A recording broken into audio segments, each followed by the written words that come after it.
नमस्कार विद्यार्थी मित्रांनो, मी श्रीमती सिरसट SCL साने गुरुजी निवासी विद्यालय केज येथून आज इयत्ता 6वीच्या वर्गातील गणित विषयातील प्रकरण 7वे सममिती याचा अभ्यास करणार आहोत. सममिती म्हणजे काय की सममिती ज्या सममिती आकृतीचे त्यातील अक्षामुळे होणारे दोन भाग एकमेकांशी तंतोतंत जुळतात त्या प्रकारच्या सममितीला प्रतिबिंबित सममिती म्हणतात. म्हणजे काय नेमकं मी तुम्हाला सांगते. बघा, हे तुमच्यासमोर आकृत्या मांडलेल्या आहेत. भौमितिक भाषेपेक्षा प्रत्यक्षात आपण अशा साध्या भाषेत समजून घेऊया. सममित आकृती म्हणजे अशी आकृती की ज्या आकृतीच्या मध्यभागातून किंवा आडवा उभा, हे आडवा किंवा उभा अशा पद्धतीचा अक्ष जर आपण काढला तर त्या अक्षामुळे त्या आकृतीचे समान दोन भाग होतात. समान, लहान मोठे नाही किंवा वेगवेगळे नाही, ज्यामुळे त्याचे समान दोन भाग होतात त्या आकृत्यांना सममिती आकृती असे म्हणतात. म्हणजे तुमच्यासमोर ही आकृती काढलेली आहे. बघा, ही अशीच आकृती होती, हा अक्षमध्ये नव्हता, ही फक्त आकृती अशी होती. तर हा अक्ष काढल्यामुळे हे समान भाग तयार झाले, इकडे एक आणि इकडे एक. जसं की तुम्ही आरशामध्ये पाहता, आरशामध्ये तुमच्यासारखं सेम माणूस मधल्या साईडला दिसतं, त्यामध्ये काही बदल नसतो. तशाच पद्धतीच्या ह्या आकृत्या असतात, त्याला प्रतिबिंबित सममिती आकृती असं म्हणतात. मग ही पहा, ए ही बाराखडी काढलेली आहे, तर मुळाक्षर आहे ABCDतलं.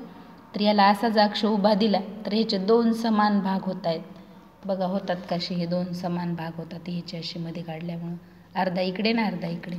Hचे देखील दोन समान भाग होतात इकडे इकडे. Mचे देखील हे दोन समान भाग होतात. म्हणजे ह्या सममिती आकृत्या आहेत. ह्या Aची इथं दाखवली आणि हे बघा इथं षटकोन दाखवले आहे. षटकोनाचे तर दोन प्रकारे अक्ष काढलेले आहेत, असा उभा आणि आडवा. त्याच्यामुळे देखील याचे दोन समान भाग तयार होतात एक अक्ष काढल्यामुळं, सममित अक्ष काढल्यामुळं. आता इथं समोर मी काही आकृत्या काढल्यात, आपण याचा अक्ष काढूया. ही आकृती, तर याला मी जर असा अक्ष घेतला, जाऊ दे आधी हा घेऊ, असा अक्ष जर घेतला मी ह्याचा, तर याचे समान दोन भाग होतात का मला सांगा? नाहीत होत, कारण हा लंबट होतोय आणि हा अर्धवर्तुळ होतं, हे वेगवेगळे भाग होत आहेत. मग मी असा अक्ष काढला ह्याचा, हे अशा पद्धतीचा, तर ह्याचे समान दोन भाग होतात. बरोबर आहे का?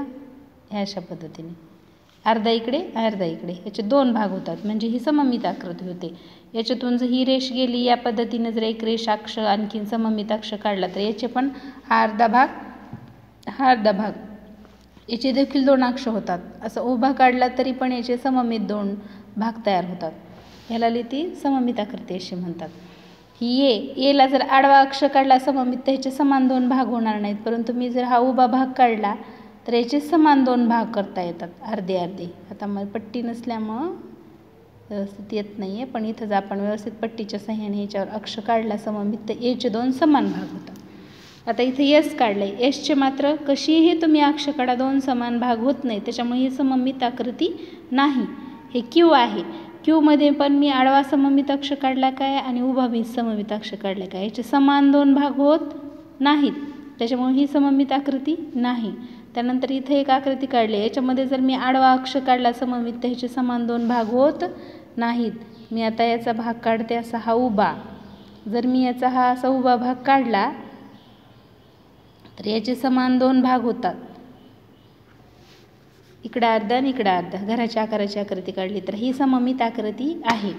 तर अशा पद्धतीची सममित म्हणजे ज्या आकृतीचे सममित अक्ष काढल्यानंतर समान तंतोतंत जोडणारे भाग जर तयार होत असतील तर त्याला सममित आकृती असे म्हणतात. मग तुम्हाला अभ्यास आहे A to Z पर्यंत अशी अक्षरं काढा अशा पद्धतीची आणि त्याला सममित अक्ष काढा. ज्या ज्या अक्षरांना सममित अक्ष काढल्यानंतर त्याचे तंतोतंत समान भाग होतात त्याला सममित अक्षर असं किंवा सममित आकृती असं म्हणा. किंवा इतर कुठलेही तुम्हाला आकार सुचत असतील, समजा हा त्रिकोण आहे, हा त्रिकोण मी काढल्यानंतर याचा सममित अक्ष मी हा असा पण काढू शकते, याचा सममित अक्ष मी असा पण काढू शकते, याचा सममित अक्ष मी असा पण काढू शकते, जेणेकरून त्याचे दोन भाग होतील त्रिकोणाचे व्यवस्थित काढून. समभुज त्रिकोण जर घेतला तर तशा पद्धतीने तुम्ही इतरही आकृत्या काढू शकता आणि A to Z पण बाराखडी लिहून त्याचे सममित अक्ष काढा. धन्यवाद.